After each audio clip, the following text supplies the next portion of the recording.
18 सितंबर 2024, जब एक 12 साल की बच्ची अपने स्कूल के चौथी मंजिल से जाकर छलांग लगा देती है। उसका नाम था अमायरा। अमायरा, अमायरा, अमायरा, अमायरा, आजा बेटा, वापस आजा मेरा बच्चा वापस आजा, मेरा बच्चा। इसका रीजन आप खुद सुनिए। हाँ बेटा।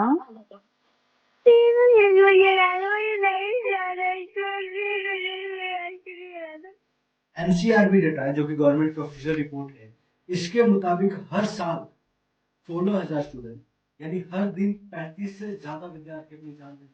Student suicides have become a 16-year-old big student problem. of St. Columba's School in Delhi died by suicide by jumping from the platform of an elevated metro Past station. few weeks, India has been witness to a deeply troubling trend, a sharp and sustained rise in student suicides. A 9-year-old student in Jaipur, a 10-year-old boy in the national capital, and a 7 ये कहानी उन करोड़ों विद्यार्थियों की है जो हर रोज खुद को एक ऐसे सिस्टम में डालते हैं जो उन्हें पढ़ाने के लिए नहीं, उन्हें तोड़ने के लिए बनाया जाता है।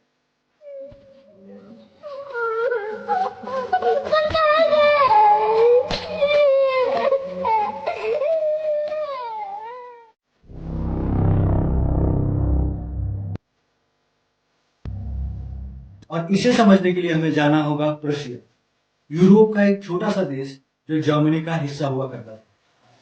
वहां पे एक बहुत बड़ी प्रॉब्लम खड़ी हो जाती है। उन्हें एक ऐसे सोल्जर्स का ग्रुप चाहिए होता है बिना कुछ सोचे समझे अपने बॉस के ऑर्डर्स को फॉलो करे। And they wanted to produce a cadre of mindless, obedient soldiers. और यहीं से उन्हें एक रिवोल्यूशनरी आइडिया आता है कि अगर हम अपनी अगली जनरेशन को बचपन से ही ट्रेन करें कि उन्हें जितना कहा जाए उतना ही करे और जितना सोचने को कहा जाए उतना ही सोचे, फिर मिलेगी उन्हें एक परफेक्ट आर्मी जो खुद की क्रिएटिविटी और खुद की सोच पे रोक लगाकर सिर्फ अपनी बॉस के बातों को ओबे करेगी।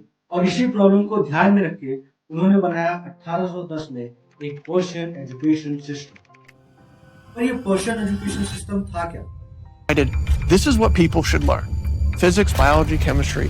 And this is how they should learn. It's like the newspaper industry, right? More printing presses, more big buildings, right? Makes us look grander. The people who built the schools were consciously aiming at eradicating the will of the students who were part of the system because they wanted them to be obedient. The entire purpose of a good university is to give you a foundation to fail. सब कुछ structured, fix timetable, fix syllabus, bell system introduce किया गया। सबको एक room में बिठाया गया ताकि लोग क्वेश्चन ना करें, बस रो को फॉलो करें जैसा उनके आगे वाले और पीछे वाले, जिसमें अगर कोई बच्चा ना जाए तो उसे पनिशमेंट दी जाती थी।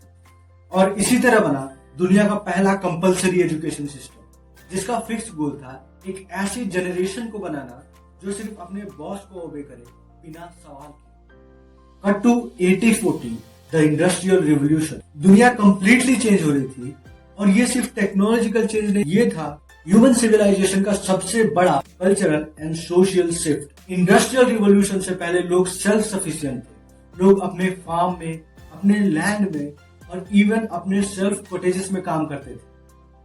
फिर मशीन्स आई, स्टीम इंजन आई, पावर लूम्स आई और दुनिया कंप्लीटली चेंज हो गई। दुनिया में वर्कर्स की कमी होने लगी। अब जो प्रोडक्शन और क्वालिटी इंसान एक महीने में देता था वो मशीन्स एक दिन में देने लगी, वो भी बेस्ट क्वालिटी कम कॉस्ट में। इंडिया उस समय कॉलोनाइजेशन का शिकार था। ब्रिटिशर्स के सामने एक बहुत बड़ी प्रॉब्लम खड़ी हो गई, वर्कर्स की कमी।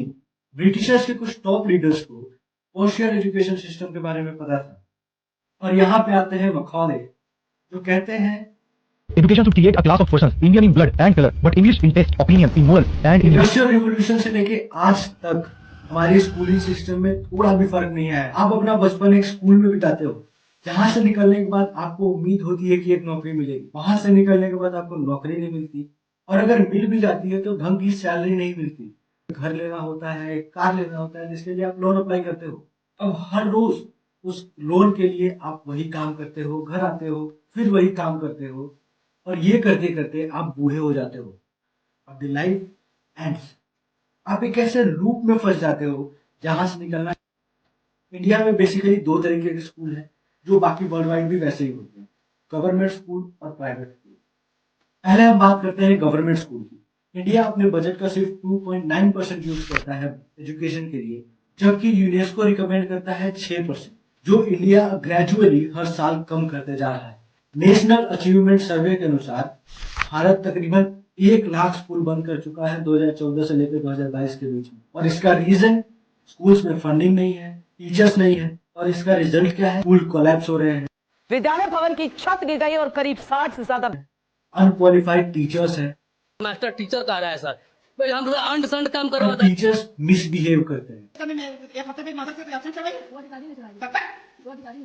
40% स्कूल में पानी की व्यवस्था नहीं है, 30% स्कूल में टॉयलेट्स की व्यवस्था नहीं है। इवन एमडीएम में भी रेप्टाइल्स निकलते हैं और हाइजीन का कोई ध्यान नहीं रखा जाता। कई बच्चे आज भी किलोमीटर तक चलते हैं ताकि वो सिर्फ स्कूल तक पहुंच सके। इस पुल से रोज बच्चे स्कूल जाते हैं। ऑलरेडी बीमार बच्चा जिसको बुखार आ रहा है वो एक नाला पार करना है जिसमें पानी यहाँ तक होगा, ठीक कैसे होगा? अब बात करते हैं प्राइवेट स्कूल की। प्राइवेट स्कूल की फी भरते भरते पेरेंट्स की हालत खराब हो जाती है। और अगर आप पेरेंट्स हैं तो आपको तो पता ही होगा, प्राइवेट स्कूल में 1000 तरीके की फीस होती है। एडमिशन फी, मंथली फी, बस फी, कल्चरल एक्टिविटी फी, एनुअल फंक्शन फी, फैन मेंटेनेंस फी। हाँ, आपने सही सुना, फैन मेंटेनेंस फी भी होता है।